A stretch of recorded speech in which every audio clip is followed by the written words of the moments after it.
प्रतिपक्ष सुनील शर्मा ने बड़ा बयान देते हुए कहा है कि हॉर्स ट्रेडिंग की जरूरत नहीं है और बीजेपी क्षमता के हिसाब से ही उम्मीदवार उतारेगी और बीजेपी नगरोटा के साथ साथ बडगाम में भी उम्मीदवार देगी। सुनिए।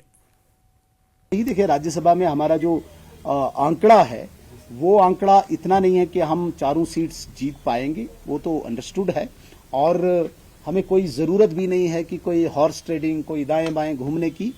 जितनी हमारी लिमिट है उसी लिमिट तक जाके हम कैंडिडेट्स उठाएंगे। आप मेरी बात को समझ गए होंगे। दूसरी बात जो आपने नगरोटा और बडगाम की उठाई है, मैं बीइंग एलओपी, चूंकि मेरे साथ स्टेट के जनरल सेक्रेटरी हैं और इंचार्ज हैं कश्मीर के, इनके साथ जो हमारी चर्चा हुई है, इन्होंने कहा है कि हमें बडगाम में भी कैंडिडेट उठाना चाहिए और डेफिनेटली भारतीय जनता पार्टी अपने सिंबल पे, अपने चुनाव चिन्ह पे बडगाम से भी कैंडिडेट उठाएगी और नगरोटा से।